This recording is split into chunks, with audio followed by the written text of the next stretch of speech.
کوئی دور بھی کوئی وقت بھی اولیاء کے وجود سے خالی نہیں ہوگا۔ ایک لفظ بعض لوگ بولتے ہیں جو اچھا نہیں ہے، کہتے ہیں جی اس دور میں کوئی نہیں اللہ کا ولی۔ یہ کیسے ہو سکتا ہے؟ یہ کیسے ممکن ہے؟ ہماری پہچانوں میں کمی ہے، توجہ میں کمی ہے، ورنہ ولیوں کا وجود اسلام کی صداقت کی دلیل ہے۔ یہ دلیل ہے، نبی پاک صلی اللہ علیہ وسلم کا یہ معجزہ ہے کہ قیامت تک حضور کی امت میں اللہ کے ولی ہوتے رہیں گے، اور پورا مضمون ہے یہ قرآن پاک کا، الا ان اولیاء اللہ لا خوف علیہم ولا هم یحزنون۔ پورا مضمون ہے، یا ایھا الذین آمنوا اتقوا اللہ وکونوا مع الصادقین واتبعوا سبیل من اناب الی۔ پورا مضمون، جگہ جگہ اللہ کے ولیوں کی علامتیں، واتبعوا سبیل من اناب الی، اس کے پیچھے چل جو میرے پیچھے چل رہا ہے۔ اللہ فرما رہا ہے جو میری طرف رجوع کر رہا ہے تو اس کے پیچھے چل۔ یا ایھا الذین آمنوا اتقوا اللہ، اے ایمان والو اللہ سے ڈر جاؤ، وکونوا مع الصادقین، اور سچوں کی سنگت اختیار کرو۔ درجنوں آیات، فاسألوا اہل الذکر، فرمایا ذکر والوں سے پوچھ لیا کرو، ان کنتم لا تعلمون، اگر تمہیں علم نہ ہو تو پوچھ لیا کرو۔ ہر نماز میں صراط الذین انعمت علیہم، ہر نماز میں کہہ رہا صراط الذین انعمت علیہم، یا اللہ ان لوگوں کے رستوں پہ چلا جن پر تو نے انعام، اور وہ کون ہے؟ قرآن نے کہا انعم اللہ علیہم من النبیین والصدیقین والشہداء والصالحین۔ اچھا، نماز کے اندر کہتا رہتا ہے ولیوں کے پیچھے چلنا ہے، یا اللہ چلا، باہر نکل کے مکر جاتا ہے، کہتا ہے مجھے خود قرآن حدیث آتا ہے۔ اور یہ اب ایک تو تھے نا پہلے کچھ لوگ جن کے نظریات میں فرق تھا، اب اپنے بہت سارے لوگ کہتے چھوڑو کیا ضرورت۔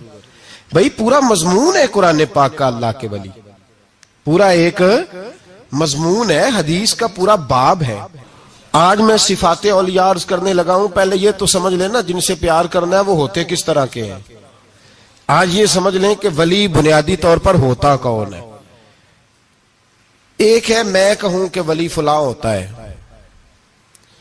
ایک ہے کہ کوئی بزرگ کہیں، اور اس سے تھوڑا آگے بڑھیں تو اگر صحابی بتائیں پھر تو کیا ہی بات ہے، اور اگر بالکل ہی ہم اتھارٹی پہ جانا چاہیں بنیاد پہ تو بہتر نہیں ہمیں خدا بتا دے اور محمد مصطفیٰ بتا دے صلی اللہ علیہ۔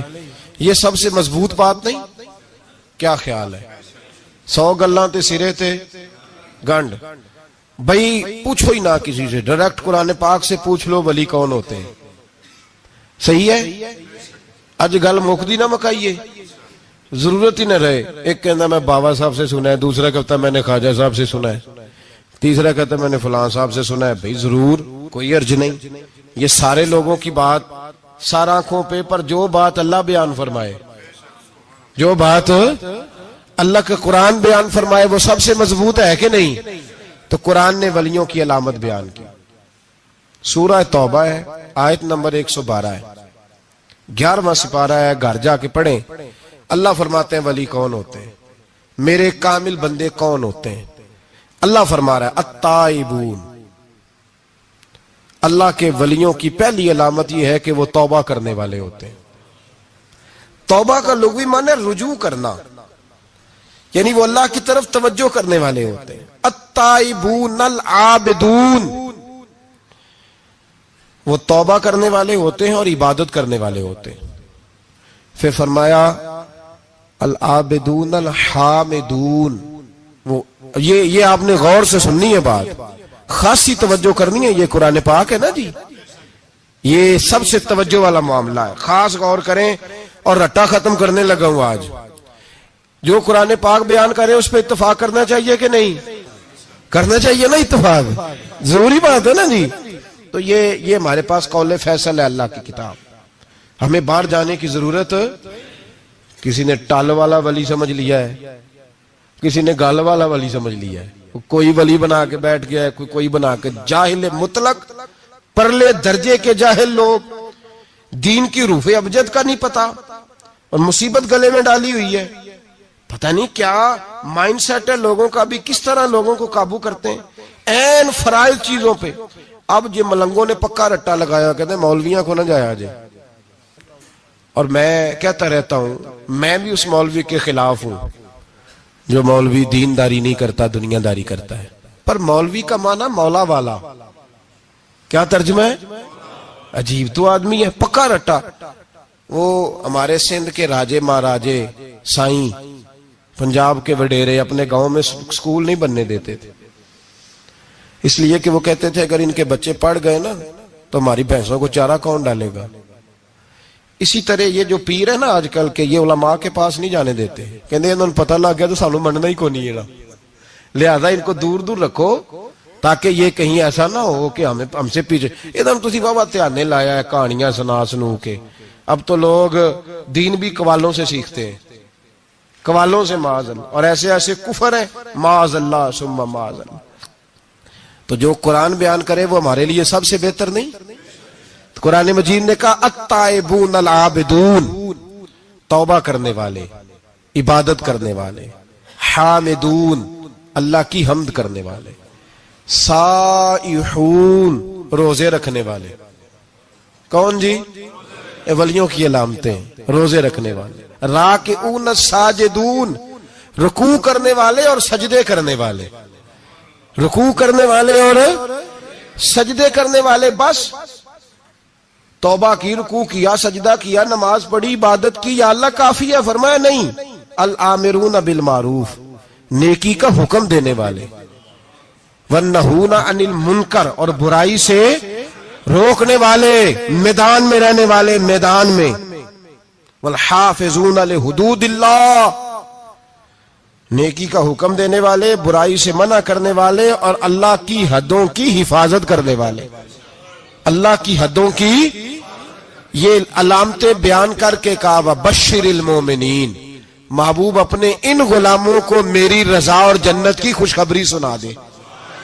محبوب یہ جو تیرے غلام ہیں نا جن میں یہ صفتیں پائی جاتی ہیں، ان کو میری رضا اور جنت کی، یہ توبہ کرنے والے، پھر فرمایا عبادت کرنے والے، اللہ کی حمد کرنے والے، رکوع کرنے والے، سجدے کرنے والے، نیکی کا بولیے اور برائی سے من، اور اللہ کی حدوں کی، محبوب انہیں خوشخبری دو جنت کی۔ انہیں توبہ، ولی وہ والی توبہ نہیں کرتے جو ہم توبہ کرتے ہیں شب برات کی ساری رات، استغفر اللہ، یا اللہ معاف کر دے، چیخوں کی آوازیں مسجد میں، ہر مسجد سے رونے کی آواز۔ پکی سچی توبہ کر کے شیخ آئے ہیں پر دکان پہ جا کے سویرے جھوٹ بولنا شروع کر دیا۔ یہ کون سی توبہ ہے؟ یہ مذاق ہے؟ ساری رات روتا رہا ہے، سویرے دفتر کھولا ہے، فراڈ شروع کر دیا ہے، تم نے توبہ کی ہے؟ حد ہو گئی بھائی، یہ والی توبہ نہیں۔ ایک توبہ میرے نبی پاک بھی کیا کرتے تھے۔ بھائی توبہ تو ہے رب سے رشتہ بنانے کا نام، میرے نبی پاک بھی ایک توبہ کرتے تھے۔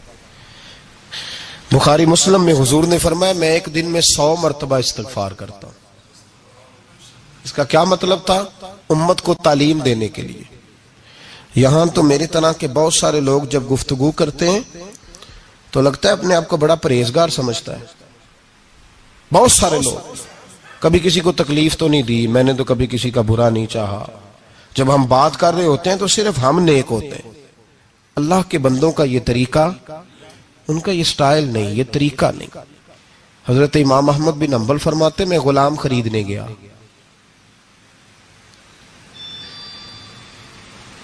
اس نے میرے ساتھ شرط رکھی کہ حضور آپ مجھے خرید کے لے جانے ہیں، میری شرط یہ ہے کہ میں دن کو آپ کی ڈیوٹی کروں گا، رات کو نہیں کروں گا۔ فرماتے میں لے آیا، گھر لا کے میں نے پوچھا تیرا نام کیا ہے؟ کہنے لگا حضور غلاموں کا نام نہیں ہوتا۔ کھائے گا کیا؟ حضور غلاموں کی چاہت نہیں ہوتی، جس نام سے پکارو گے آ جاؤں گا، جو دو گے کھا لوں گا۔ کہا کس کمرے میں رہو گے؟ کہا حضور غلاموں کے نخرے نہیں ہوتے۔ کہتے میں نے کہا پھر بھی یہ کمرے ہیں پسند کر لو۔ ایک ٹوٹا پھوٹا سا کمرہ اس نے پسند کر لیا۔ امام احمد بن حنبل فرماتے ہیں میں اسے کام بتاتا پر اتنی محنت سے کرتا کہ کمال کر دیتا، میرے اشارے سمجھتا۔ ایک دن میں تہجد کے وقت اٹھا، اس کے کمرے میں گیا تو وہ توبہ توبہ پکار رہا تھا۔ سنو ولیوں کی توبہ، فرماتے اس کے کمرے سے چیخنے کی، یا اللہ معاف کر دے، یا اللہ معاف کر دے، اللہ معافی دے دے، تڑپ رہا ہے، رو رہا ہے۔ اور امام احمد بن حنبل فرماتے ہیں حال یہ ہے کہ اس کے کمرے سے لے کر آسمان تک نور ہی نور پھیلا ہوا ہے، نور ہی نور، اور وہ روتا ہے یا اللہ معاف کر دے، یا اللہ معاف کر دے۔ فرماتے میں سوچنے لگا معافی کس چیز کی مانگ رہا ہے؟ فرماتے وہ خود ہی بولا، اور معافی دیکھو بھائی، توبہ دیکھو اللہ والوں کی۔ کہنے لگا اے اللہ میں تیرا بندہ ہوں، تو نے زندگی دی، نعمت دی، آنکھیں دی، کان دیے، سانسیں چلائیں، بغیر مانگے سارا کچھ دیا۔ چاہیے تو یہ تھا کہ میں دن رات تیری بارگاہ میں جھکا رہتا، پر مجھے معاف کر دے۔ میرے اوپر امام احمد بن حنبل کے بھی حقوق ہیں، میرے مالک کا بھی حق ہے، اس لیے میں دن سارا عبادت نہیں کر سکتا، بس 5 نمازیں پڑھ سکتا ہوں، رات میں جاگتا رہتا ہوں تیرے حضور۔ اللہ وہ جو سارا دن میں عبادت نہیں نہ کر پاتا مجھے معاف کر دے، خدایا میری غلطی معاف کر دے، اللہ مجھے بخش دے۔ اور راتی ساری کر کر زاری، نیند اکھاں تھی توندے، فجرے اوہی گناہگار کا آون، سب تو نہیں، یا اللہ چاہیے تھا میں 24 گھنٹے سجدے کرتا، بخش دے، یہ میری خطا معاف کر دے۔ ساون کی کالی راتوں میں جب بوندا باندی ہوتی ہے، وہ راتوں کو اٹھ اٹھ روتے، جب خلقت ساری سوتی ہے۔ اور درویش کہنے لگے رات پوے تے بے دردانو، نیند پیاری آوے، درد مندانو یاد سجن دی، ستے امیان جگاوے۔ یا اللہ معاف کر دے، میں سارا دن سجدے نہیں کر پاتا، سارا دن لمبی نہ، معافی دے دے، یہ توبہ ہے اللہ والوں کی۔ امام احمد بن حنبل فرماتے ہیں فجر کے وقت وہ میرے ساتھ مسجد گیا، میں نے اس کا چہرہ دیکھا، میں اس کو کونے میں لے گیا، میں نے کہا جا تو اللہ کی رضا کے لیے آزاد ہے، جا میں اپنے حق معاف کرتا ہوں، مکان تیرے پاس رہے گا، کھانا تجھے ملے گا، تو آزاد ہے۔ اس نے کہا حضور ہوا کیا، ہوا کیا؟ ہماری تو خواہش ہے نا کہ بندہ اس وقت ملنے آئے جب میں تسبیح پڑھ رہا ہوں، کوئی اس وقت گھر پہنچے جب میں سجدے میں ہوں، لوگوں کو پتا چلے بڑا نیک ہے، بڑا نمازی ہے۔ اس وقت کسی کی نظر پڑے جب میں بالکل قرآن پاک پہ بیٹھا ہوں۔ فرماتے ہیں جب میں نے کہا نا تو آزاد ہے، تو کہنے لگا حضور کیا ہوا؟ فرمانے لگے رات میں نے تیری توبہ دیکھ لی ہے، توبہ دیکھ لی۔ امام صاحب فرماتے ہیں وہ پھر تڑپ کے رویا، سجدے میں سر رکھا، تو نے یہ کیا عجب کیا، مجھ کو بھی فاش کر دیا، میں ہی تو ایک راز تھا سینہ کائنات میں، میں سراپا مخزن راز تھا، میں رہا تھا مدتوں راز میں، یہ تیرا شوق کے دید کشاں کشاں مجھے بھی کھینچ لایا مجاز میں۔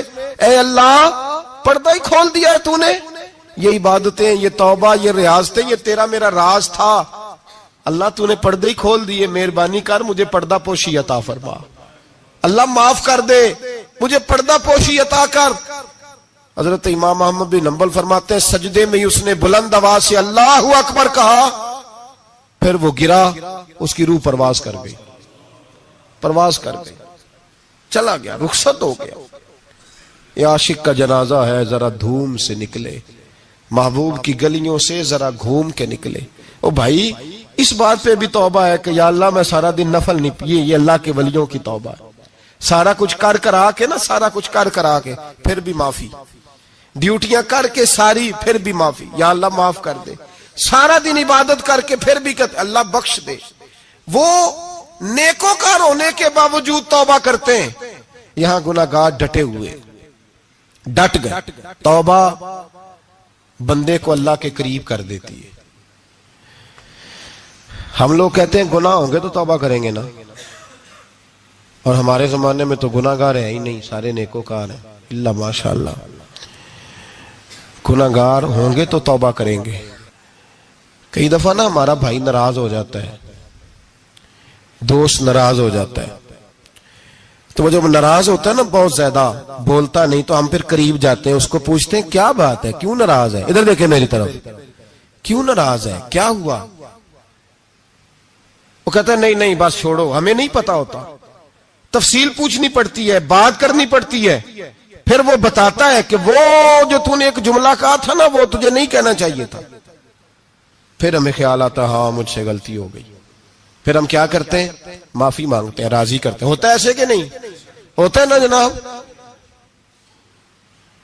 تو بندے سے تو بعض اوقات ایسا معاملہ ہو جاتا ہے تجھے پتا نہیں تو کیا اللہ کی ایسی نافرمانی نہیں ہوتا تھی جس کا تجھے پتا ہی نہ ہو اللہ کے بندے روز رات کو معافی مانگ کے سوتے تھے روز پتہ نہیں کوئی انجانے میں جملہ نہ نکل گیا ہو ہر وقت ڈرے رہتے تھے سہمر بندوں سے نہیں کس سے زور سے بولیے ڈرے رہتے تھے یا اللہ معاف کر دے ان کی طبیعتوں پہ خشیت طاری رہتی ہم دلیر لوگ ہیں توجہ نہیں کرتے عزیز بھائی اور ہم اس وقت توجہ کرتے ہیں جب مہلت ختم ہو جاتی ہے جب سزا کا وقت شروع ہو جاتا ہے میری بات یاد رکھنا ایک وقت تک اللہ مہلت دیتا ہے بندے کو گناہ کرتا ہے اللہ مہلت پھر سزا شروع ہوتی ہے پھر بندہ اس کی پکڑ میں آتا ہے پھر جب پیر پھسلتا ہے تو کسی جگہ اس کا ہاتھ دوبارہ نہیں پڑتا وہ پھر پھسلتا ہی جاتا ہے یاد رکھنا ہم مہلت کے وقت توبہ نہیں کرتے اور جب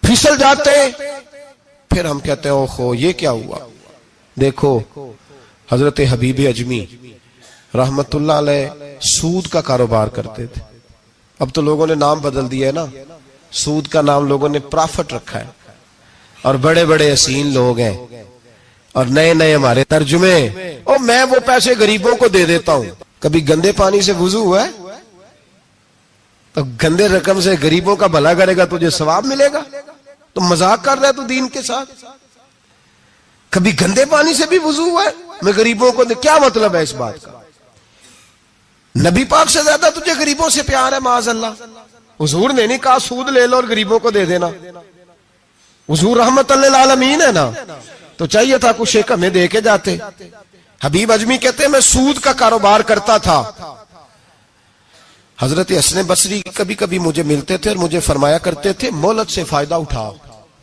کہیں ایسا نہ ہو تیری سزا شروع ہو جائے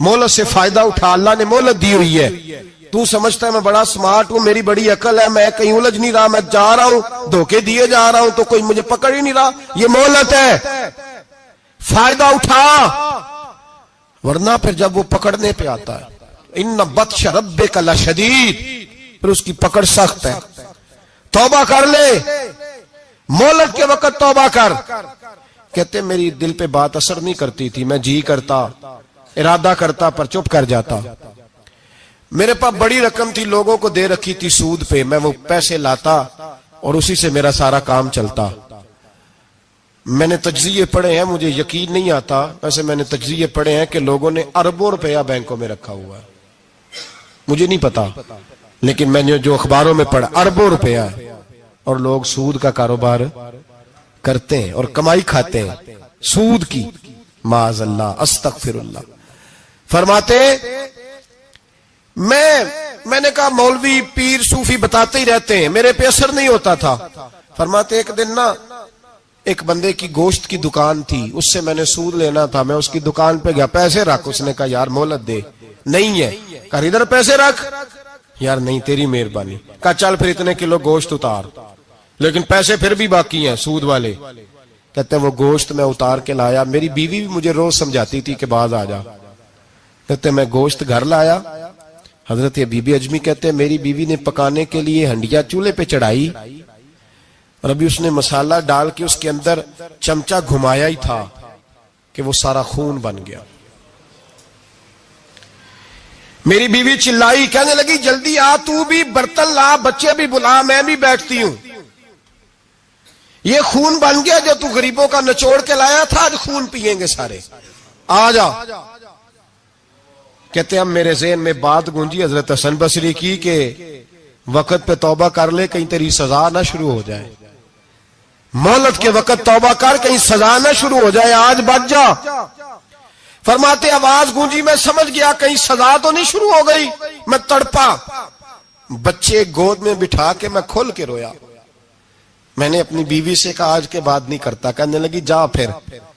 توبہ پہ قائم وہی رہتا ہے جو کسی ولی کے لڑ لگ جاتا ہے. تو ادھر توبہ ادھر ٹوٹ جاتی ہے. جا کسی کے ہاتھ میں ہاتھ دے تاکہ تو توبہ پہ قائم رہے, تاکہ وہ تیری بیٹری چارج کرے, تیرے ایمان کو حرارت دیتا رہے.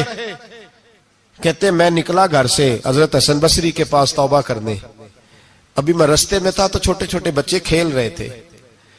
فرماتے ہیں بچے کھیل رہے تھے, ایک بچہ پکارا, کہنے لگا پیچھے ہٹ جاؤ, پیچھے ہٹو, بہت بڑا سود خور ہے یہ, ایسا نہ ہو اس کا سایہ ہم پہ پڑے تو ہم بھی نحوست والے ہو جائے, پیچھے ہٹ جاؤ. کہتے ہیں ایک اور چوٹ لگی. میں نے کہا یا اللہ تیری ننھی مخلوق بھی مجھ سے نفرت کرتی ہے, یہ بھی. فرماتے ہیں حضرت حسن بصری کے پاس گیا تو قدموں پہ سر رکھ کے میں بڑا رویا. میں نے کہا میرے لیے دعا کر, عرش کا مالک مجھ سے راضی ہو جائے. سنا ہے جب آپ دعا کرتے ہیں تو بڑی جلدی سنتا ہے. پتا سارا ہے سردار نو کیتیاں دا پردہ چپایا ہی پلا اسی, دعا کر وہ مجھ سے راضی ہو جائے. اب تو میرے بچوں کی ہنڈیا میں خون آنے لگا ہے, مہربانی کر. کہتے ہیں حضرت حسن بصری نے کہا تجھے مبارک ہو, میں دیکھ رہا ہوں تیری توبہ سچی ہے تو اللہ بھی تجھ سے راضی ہو جائے گا. میں دیکھ رہا ہوں تیرے اندر احساس, تیرے لفظ بتاتے ہیں تو کھری تو جا, اللہ بڑا مہربان ہے. کہتے تسلی دی, پیار کیا, کھری توبہ کی, بیعت ہوا, واپس آیا تو بچے وہیں کھیل رہے تھے, ابھی کھیل رہے تھے. فرماتے میں ڈرتے ڈرتے ان کے پاس سے گزرا تو ایک بچہ پکارا, کہنے لگا پیچھے ہٹ جاؤ, پیچھے. اللہ کا ولی حبیب اجمی آ رہا ہے, اللہ کا ولی حبیب آ رہا ہے. کہیں ایسا نہ ہو ہمارے پیروں سے کوئی مٹی اڑے اور ولی کے کپڑوں پہ پڑ جائے اور ہم اللہ کے ولی کے بے ادب ہو جائے. پیچھے ہٹو, رستہ دے دو. فرماتے میں اللہ اکبر کہا. میں نے کہا مالک تیرے قربان جاؤں, ابھی میں نے توبہ کی اور ابھی تو نے اپنی مخلوق کے دل میری طرف موڑ دیے. ابھی بھائی توبہ کھری سچی, مہلت کے وقت توبہ کرو. پھر جب وہ والا وقت آتا ہے نا جب سزا شروع ہو جاتی ہے پھر مشکل ہو جاتا ہے. میرے رسول پاک علیہ السلام نے فرمایا سکھوں میں دعائیں مانگا کرو, رب دکھوں میں جلدی قبول کرے گا. سکھوں میں مانگ لو, دکھوں میں جلدی قبول ہوں گی. تم صرف دکھوں میں مانگتے ہو پھر حکمت الہی کے تحت دیر ہوتی ہے. بھائی پہلی ولی کی صفت یہ ہے کہ وہ توبہ کرنے والے ہوتے ہیں. ولی کی پہلی صفت کیا ہے؟ اقبال نے کہا تھا, اس نے کہا مرید سادہ تو رو رو کے ہو گیا تائب, کاش اس پیر مغاں کو بھی مل جاتی توبہ کی توفیق. اس نے کہا اللہ کرے پیر بھی توبہ کر لے, مرید تو بڑا رو گیا بیچارہ, اللہ کرے یہ بھی توبہ کرے, یہ بھی باز آئے. توبہ انسان کو نوازتی ہے ہر وقت, ہر جملے سے, ہر بات سے. اور ایسی غلطیاں جن کا ہمیں پتا ہے ان سے تو کرنی ہے, جن کا نہیں بھی پتا ان سے بھی. اب کیا کریں؟ التائبون العابدون, اب اللہ کی عبادت کریں. ولیوں کی دوسری صفت کیا ہے؟ وہ اللہ کی. ہمارے زمانے میں نفلوں کا رواج ہی ختم ہو گیا ہے. عصر کی پہلی 4 سنتے ہیں, عشاء کی کتنے فیصد لوگ پڑھتے ہیں؟ ہمارے بزرگوں کا طریقہ تھا, گھروں میں حجرے مخصوص ہوتے تھے. نبی پاک صلی اللہ علیہ وسلم نے فرمایا گھر کو قبرستان نہ بناؤ, کچھ نوافل گھروں میں بھی پڑھا کرو. وہ اذانوں سے پہلے وضو کر کے بیٹھے ہوتے تھے, مصلی آباد ہوتے تھے, اور بہت سارے بزرگوں کی قبریں اس جگہ پہ بنی جہاں وہ عبادت کرتے تھے. نفلوں سے دور ہیں ہم, نفلوں سے. نفل سے کیا ملتا ہے؟ نفل پڑھنے سے رب رحمان ملتا ہے, اللہ ملتا ہے نفل پڑھنے والے کو. بخاری مسلم میں موجود ہے میرے نبی پاک صلی اللہ. لیکن شرط یہ ہے کہ نفل اللہ کی رضا کے لیے پڑھے. وہ ساری دنیا کو سویرے بتائے نا کہ جدو میں سویرے 3 بجے اٹھیا نا ادو میں ویکھیا تے کتے پونک رہے سن. یہ تو نے خبر دی ہے کہ میں صبح 3 بجے نہ. یہ کس کے ساتھ راز ہے بولیے؟ بڑی زبردستی بعض بندے بٹ کے بندہ ڈھونڈ رہے ہوتے ہیں, کوئی بندہ ملے تو اسے بتائے. آج جی میں سویرے سویرے اٹھیا, سویرے تے ایک منڈا ٹیلی فون تے لگا سی. میں کہا تسی نفل پڑھن اٹھے سو کہ منڈا ویکھن اٹھے سو؟ تو جڑے کام اٹھے سو کرو, انہوں لگا رہن دیو, اپنا کام کرے. وہ اصل مسئلہ پتہ کیا ہوتا ہے کہ وہ غبار چڑھا ہوا ہے طبیعت میں کہ کسی طریقے میں بتا دوں کہ میں سویرے 3 بجے, تو اس کا نقصان پتہ کیا ہوتا ہے؟ اس میں شراکت داری ہو گئی, اور اللہ کو شراکت داری پسند نہ. تو وہ اپنے رب کے ساتھ راز نیاز کا وہ عبادت کا ثواب بڑھ جائے. نبی رحمت صلی اللہ علیہ وسلم نے فرمایا جب بندہ کثرت سے نفل پڑھتا ہے تو اللہ کے قریب ہو جاتا ہے. کتنا قریب ہوتا ہے کہ اللہ فرماتا ہے میں اس کے ہاتھ بن جاتا ہوں, پھر میں اس کے پیر بن جاتا ہوں, پھر میں اس کی آنکھیں بن جاتا ہوں, پھر میں اس کے کان بن جاتا ہوں, پھر میں پھر اس شخص کا وجود بن جاتا ہوں. کیا مطلب؟ یہ بخاری مسلم ہے. آنکھیں بندے کی ہوتی ہے, طاقت اللہ کی ہوتی ہے. ہاتھ بندے کے ہوتے ہیں, طاقت اللہ کی ہوتی ہے. پیر بندے کے ہوتے ہیں, طاقت اللہ کی.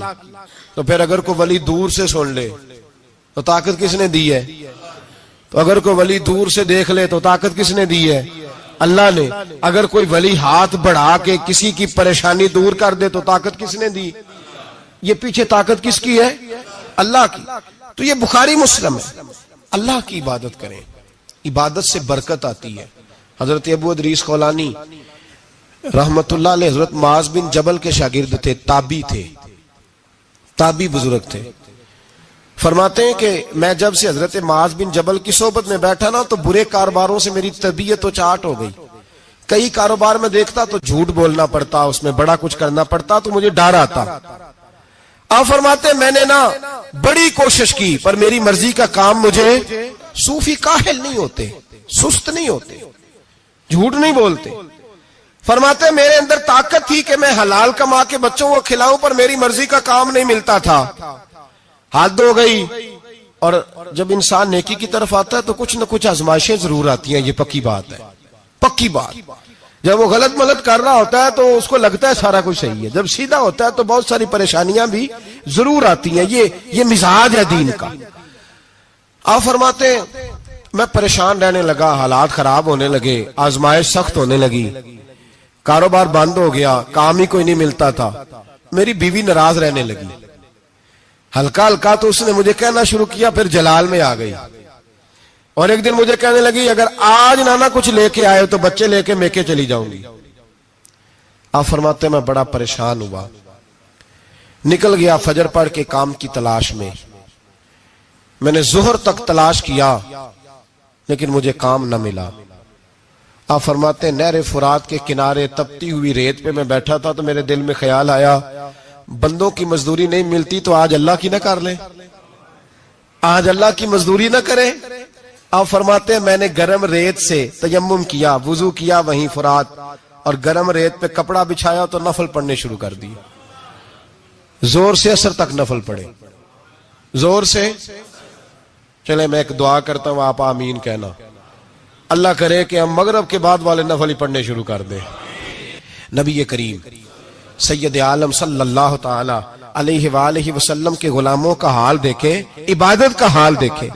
فرماتے میں نے کہا آج اللہ کی مزدوری کرے, زور سے اثر تک نفل پڑھے گرم ریت پہ. اور جب اثر ہوئی نا تو میں نے اپنے رومال میں نا تھوڑی سی ریت باندھ لی. گھر کی دیواریں چھوٹی چھوٹی تھی. میں نے کہا بیوی نے دیکھا نا خالی ہاتھ آیا ہے تو اندر سے شور کرے گی, ہم سائے بھی سنیں گے. تو چلو جب دیکھے گی نا رومال میں کچھ ہے, حوصلہ کرے گی, جب اندر جاؤں گا تو سمجھا لوں گا. آپ مسکرا رہے ہیں نا ہلکا ہلکا, اس کا مطلب ہے ان باتوں میں کافی صداقت ہے. پرانے بزرگ کر گئے تو اس کا مطلب یہ ہے کہ ان میں بہرحال کافی حد تک صداقت ہے. یہ شور ہوتے رہتے. کہتے میں نے وہ کہا کہ چلو دور سے دیکھے گی تو گھر جا کے سمجھا لوں گا. آپ فرماتے پہلے میری بیوی دروازے پہ بیٹھی رہتی تھی, بچے بیٹھے رہتے تھے, منتظر ہوتے تھے کہ کچھ لے کے آئے, گھر میں فاقہ ہوتا. آج میں گیا تو شور ہی کوئی نہیں, کوئی شے نظر نہ آئی.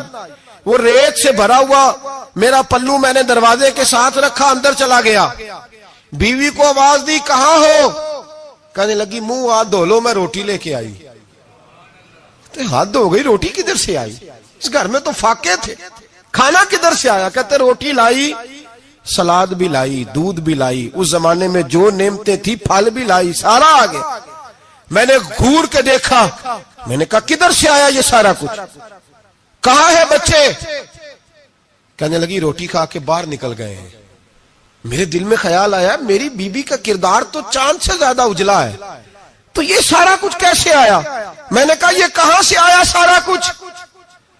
تو کہتی ہے میری طرف دیکھ کے کہنے لگی پتہ نہیں آج کس کریم کی مزدوری کرنے چلے گئے تھے, پتہ نہیں کس کریم کی مزدوری پہ چلے گئے تھے، زور ہوئی ہے تو اس نے اناج کی بوریاں بھیجی ہیں، چاول بھیجے ہیں، پھل بھیجے ہیں، اتنا کچھ بھیجا ہے کہ میرے گھر میں رکھنے کو جگہ ہی کوئی نہیں۔ یہ کہتے کہتے اٹھی اور کہنے لگی پہلے ہی بڑا آیا تھا، اب اور کیا لائے ہو؟ آپ فرماتے میں سکتے میں تھا، اس نے جا کے میرا رومال جو کھولا، میں ریت لایا تھا، رب کریم نے ہیرے بنا دیے، وہ ہیرے بن گئے۔ آپ فرماتے کہنے لگی کس کریم کی مزدوری پہ گئے تھے؟ فرماتے میں اٹھا اور کچی زمین پہ سر سجدے میں رکھا، میں نے کہا مالک میں ساری زندگی دنیا راضی کرتا رہا، لوگوں کے دروازوں پہ کھڑا رہا، تعلقات بنا کر تھوڑی سی روزی کے لیے جدوجہد کرتا رہا، دھتکارا گیا، ستایا گیا، مولا میں تو تیرے دروازے پہ آج آیا ہوں، پوری دیہڑی بھی نہیں لگائی، زور سے سر ڈیوٹی کی ہے، اللہ تیری تھوڑی مزدوری کا اتنا اجر ملتا ہے، خدایا تو اتنا نوازتا ہے۔ فرمایا اللہ میں محنت بھی کروں گا، کام بھی کروں گا، لیکن دنیا کی مزدوری تھوڑی کروں گا، مالک تیری عبادت زیادہ کروں گا۔ بھائی یاد رکھو ہم ساری زندگی لوگ قبروں میں چلے گئے، مسجد نہیں آئے، قبروں میں الہاکم التکاثر حتی زرتم المقابر، قبر میں جانے کا ٹائم آیا، لوگوں کی نمازیں پڑھ دی گئیں پر لوگوں نے نمازیں شروع نہیں کی، نمازیں پڑھ دی گئی۔ کہیں لے جاؤ، شادی کا موقع ہے تو وہ کراچی جانے کو تیار ہے، لیکن چند فرلانگ پہ مسجد ہے، مسجد جانے کو تیار ہے۔ اللہ کے ولی کی علامت ہے وہ عبادت گزار ہوتا ہے، اور جو نہ نماز پڑھے نہ نماز پڑھائے وہ زندیق تو ہو سکتا ہے، پیر ہو سکتا، میں ذمہ داری سے کہہ رہا ہوں زندیق تو ہو سکتا ہے پر پیر ہو سکتا بالکل بے دین ہے، بلکہ بد دین ہے، پیر ہو سکتا، اس لیے کہ اللہ کے ولی کی علامت یہ ہے کہ اس کے چہرے پر عبادت کی روشنی ہوتی ہے، تقوی کا حسن ہوتا ہے، تقوی کا، پرہیزگاری کا نور ہوتا ہے۔ اللہ کے بندے توبہ کرنے والے، عبادت کرنے والے، روزے رکھنے والے، رکوع کرنے والے، سجود کرنے والے، یہ ان کا ذاتی فعل ہے۔ اور یہاں وہ بس نہیں کرتے الآمرون بالمعروف، اب نیکی کا حکم دیں گے والنہون عن المنکر، اور برائی سے، جی پیر تو کسی تحریک میں نکلتے ہی نہیں، بڑے بڑے گدیوں کے پیر جو ہے نا، بڑے بڑے، کبھی آپ نے دیکھے کسی جلوس میں آتے ہوئے؟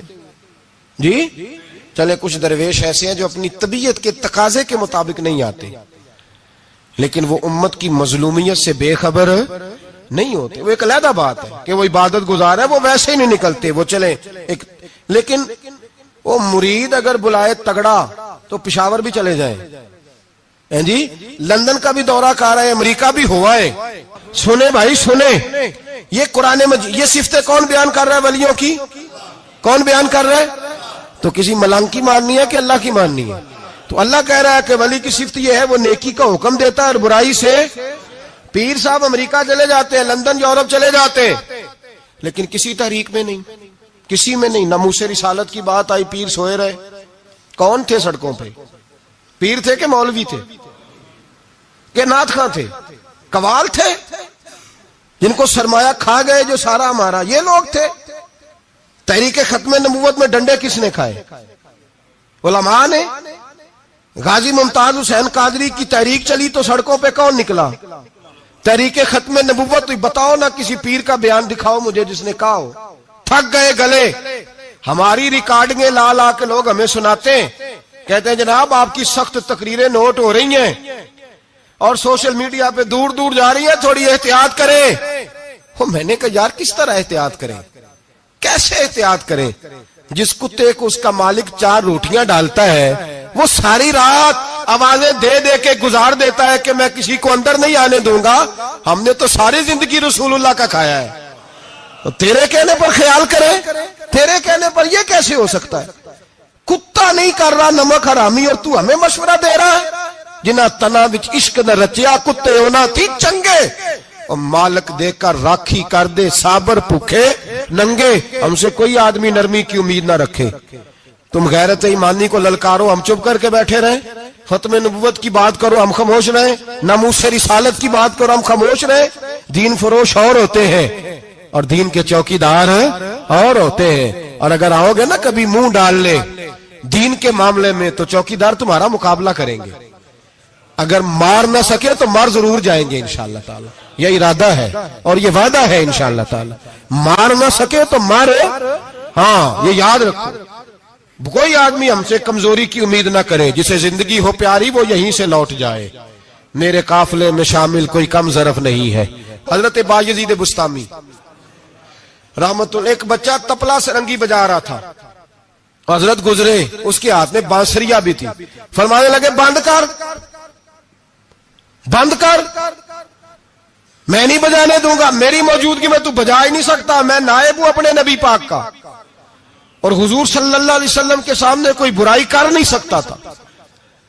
نبی کا منصب ہوتا ہے وہ منع کرتے ہیں. اگر نبی منع نہ کرے تو وہ چیز جائز ہو جاتی ہے، حدیث تقریری بن جاتی ہے، اصول میں آ جاتی ہے. فرمایا حضرت بند کر. اس نوجوان نے وہ باجا اٹھایا اور حضرت بایزید کے سر پہ دے مارا. آپ کا سر بھی پھٹ گیا، باجا بھی ٹوٹ گیا. حضرت بایزید علیہ رحمہ گھر گئے. گھر جا کے 2 گھنٹے کے بعد حلوہ پکایا، خادم کو بلایا. فرمایا اس کے گھر جا، یہ تھوڑے سے پیسے دے آ، اس کا باجا ٹوٹ گیا، اس کا نقصان ہو گیا.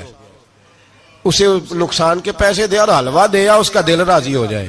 اور ساتھ اسے یہ کہہ دینا کہ حضرت بایزید بستامی کہہ رہے تھے حلوہ بھی کھا لے، پیسے بھی رکھ لے، پر دوبارہ باجا خرید کے بجانا نا. اگر دوبارہ بجایا تو میں پھر منع کروں گا. میں تجھے روکوں گا، میں ہوکا دیتا رہوں گا، میں اعلان کرتا رہوں گا، میں دین کے معاملے میں بات کروں گا، میں روکوں گا، میں باز. ایک درویش تھے حضرت امام اعظم کے شاگرد. بادشاہ تپلا سرنگی بجا رہا تھا. بادشاہ تو پہنچ گئے.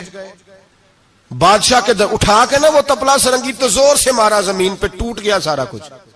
بادشاہ نے شیر رکھا ہوا تھا. شام کا وقت تک کہنے لگا اس مولوی کو پکڑو، پنجرے میں ڈالو تاکہ شیر کھا جائے.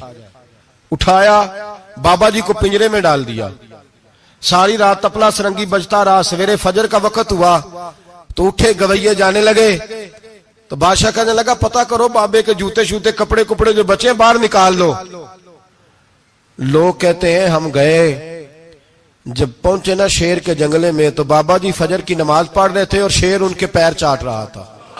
فرماتے ہیں پیر چاٹ رہا تھا تو باہر نکلے تو بادشاہ بھی پریشان، سارے لوگ پریشان. یہ کیا ہوا؟ کہنے لگے بابا تجھے شیر نے کاٹا نہیں، کھایا نہیں، اور تو اتنے اطمینان سے نماز پڑھ رہا، تجھے خیال نہیں آیا؟ بابا جی کہنے لگے ہاں خیال آتا رہا ہے، ساری رات پریشان رہا ہوں. ساری رات کا کس بات کا خیال؟ فرمانے لگے خیال یہ آتا رہا کہ میں نے پڑھنے ہوتے ہیں ساری رات نفل، تو میں نے نفلوں کی نیت باندھی تو شیر میرے پیر چاٹنے لگا، تو اس کا جھوٹا ناپاک ہوتا ہے. بس ساری رات اسی ٹینشن میں گزر گئی ہے کہ پتہ نہیں میری نماز ہوئی ہے کہ نہیں ہوئی. یہی سوچتا رہا ہوں ساری رات کہ پتہ نہیں نماز ہوئی کہ نہیں ہوئی. بادشاہ کانپنے لگا، کہنے لگا بابا تو ڈرا نہیں، شیر نے کاٹا نہیں؟ تو آپ فرمانے لگے تو جب کسی کو سفیر بھیجتا ہے تو تیرے سفیر کو کوئی قتل کرتا ہے؟ کوئی بادشاہ پکڑ کے مارتا ہے؟ کہا نہیں. فرمایا کیوں؟ کہنے لگا اسے پتا ہے بادشاہ کا نمائندہ ہے. آپ فرمانے لگے بادشاہوں کے نمائندے تگڑے ہوتے ہیں، میں تو رب کریم کا دوست ہوں. تو جس رب کریم کے دین کے لیے میں نکلا ہوا مجھے لوارل چھوڑ دے گا، میری پرواہ نہیں کرے گا؟ میں خبردار، آج کے بعد اگر تو نے غیر شرعی حرکت کی تو پھر تجھے ٹوکوں گا، پھر تجھے روکوں گا، پھر تجھے منع کروں. اللہ کے ولی میدان عمل میں رہتے، وہ ناجائز چیز سے روکتے. یہ پتہ ہے زیادہ مجمع کیوں لگتے ہیں، زیادہ درباروں پہ رش کب پڑتا ہے؟ اس وقت پڑتا ہے جب جو آتا ہے نا اس کو جی کہا جاتا ہے لنگر، بس تیرا کام ہو جائے گا، تیری شفا ہو گئی، تیرا بیٹا ہو گیا، تو رش ہو جاتا ہے. جو آنے والے کو کہے نا پہلے نمازیں پر 5، داڑھی رکھ، دین سیکھ، اللہ اللہ کر، وہاں رش نہیں ہوتا. کہتے پیر صاحب کی تو کرامت ہی کوئی نہیں، تو مولوی ہیں تو سیدھی سیدھی نمازیں پڑھا رہے ہیں. رسول پاک سید عالم صلی اللہ علیہ وسلم کے دین کا نمائندہ ہوتا ہے اللہ کا ولی، وہ ساری زندگی اللہ کی حدود کے قیام کے لیے جدوجہد کرتا ہے. امام احمد بن حنبل نے جیل کاٹی ہے، امام احمد بن حنبل نے جیل کاٹی. آپ فرماتے ہیں بادشاہ وقت نے اس کو میں نے غلطی پہ روکا تو مجھے قید کر لیا، اور قید کیا جب اس نے تو جیل کاٹی، اتنی جیل کاٹی، اتنی جیل کاٹی، اتنے کوڑے مارے کہ امام احمد بن حنبل کا سارا وجود خون سے بھر گیا، کپڑے سارے خون سے آلودہ ہو گئے۔ ایک شخص امام صاحب سے کہنے لگا جب آپ واپس آئے نا رہا ہو کے، کہنے لگا حضور اتنی مار کھائی آپ نے، اتنی، نہ بادشاہ کو روکتے تو کیا ہوتا؟ وہ شخص کہتا ہے میں نے امام صاحب کے وہ کپڑے، وہ کرتا خون سے بھرا ہوا پڑا ہوا تھا، امام صاحب کہنے لگے چل تو چھوڑ، مجھے کیا ملا نہیں ملا، یہ میرا ذرا کرتا تو اٹھا کے رکھ، کرتا تو اٹھا کے سینے سے لگا کندھے پہ رکھ۔ کہتا ہے امام صاحب کا خون سے بھرا ہوا کرتا میں نے جو کندھے پہ رکھا تو مجھے رسول پاک کا دیدار نصیب ہو گیا۔ تو امام صاحب فرمانے لگے تو نے تو ابھی کرتا رکھا ہے تو دیدار ملا ہے، مجھے پوچھ جب میں رسول اللہ کے نام پہ مار کھا رہا تھا تو کتنے جلوے مجھے نصیب ہوئے، مجھے پوچھ کتنے جلوے میں نے دیکھے ہیں۔ تو اللہ کے بندے حدود اللہ کے محافظ ہوتے ہیں۔ زندگی میں کئی دفعہ لوگ نہیں مانتے، داتا صاحب نے لکھا ہے حضرت ذوالنون مصری رحمت اللہ علیہ کو مصر کے لوگوں نے نہیں مانا، چونکہ آپ جو بندہ بھی ناجائز کام کرتا تھا منع کرتے تھے، لوگوں نے نہیں مانا۔ مانتے اس کو ہیں لوگ جو ہاں میں ہاں ملائے، جو تابع دار ہو کے رہے، اس کو ذوالنون مصری کو نہیں مانا۔ فرماتے ہیں مانا لوگوں نے اس دن جس دن ان کا جنازہ اٹھا۔ کیوں؟ جب حضرت ذوالنون مصری کا جنازہ اٹھا تو گرمی بڑی سخت تھی، سخت گرمی تھی۔ داتا صاحب نے کشف المحجوب میں لکھا ہے کہ پرندے کتار در کتار آئے اور جناب ذوالنون مصری پہ سایہ کر دیا، سایہ ہو گیا، ٹھنڈ ہو گئی۔ اوہو، لوگوں نے کہا تو ولی کامل تھا، تو ایک عام مولوی سمجھ کے ساری زندگی پیچھے رہے، تو کامل تھا۔ کہتے ہم لوگ دوڑے، رش ہو گیا جنازے میں، اور جنازے کے بعد اب لوگوں نے ارادہ کیا کہ زیارت کرتے ہیں۔ تو جب حضرت کا چہرہ اٹھایا تو ان کی پیشانی پہ لکھا تھا ھذا حبیب اللہ، یہ اللہ کا محبوب ہے، مات فی حب اللہ، یہ اللہ کی محبت میں مر گیا ہے، یہ محبوب ہے اللہ۔ ساری زندگی ان لوگوں نے پیغام حق دیا، اور جس کو جو نہیں مانا اس کو دعا دی، دعا دی۔ حضرت ذوالنون مصری کے بارے میں داتا صاحب نے لکھا ہے کہ آپ راوی میں دریا میں جا رہے تھے، کسی جگہ بھی آپ کسی سمندر میں دریا میں آپ جا رہے تھے، تو آپ فرماتے ہیں کہ کشتی میں بیٹھے تھے تو سر پہ نا آپ نے سارے بال منڈوائے تھے، ٹینڈ کرائی تھی، پگڑی باندھی تھی، تو کچھ نوجوان وہاں سے گزرے حضرت ذوالنون مصری کے پاس ہے، تو انہوں نے بابا جی کی ٹینڈ کا مذاق اڑایا، مذاق اڑایا، وہ دیکھو ٹینڈ کیسی ہے بابا جی، اور پھر بچے تالیاں بجانے لگے، ہنسنے لگے، پھبتیاں کسنے لگے۔ اللہ اکبر، بڑا مزہ آتا ہے دین کے لیے تانا سننے میں، لطف آتا ہے، ٹھنڈ پڑ جاتی ہے انسان۔ انہوں نے مذاق اڑایا تو کشتی قریب سے گزر گئی، آپ کے مرید ناراض ہوئے، کہنے لگے حضور یہ بدتمیز ہے، نالائق ہے، ان کے لیے بد دعا کریں یہ غرق ہو جائے۔ فرمانے لگے یار جانے دو، کہا حضور نہیں کریں دعا، میں جانے دو، کہا حضور کریں دعا، تو دعا سنو اللہ کے بندے کی۔ کہنے لگے اے اللہ جس طرح دنیا میں یہ ہنس رہے ہیں انہیں قیامت میں بھی ہنستا ہی رکھنا، انہیں قیامت میں بھی ہنستا ہی رکھنا۔ یہ دعا کیا دی، وہ بچے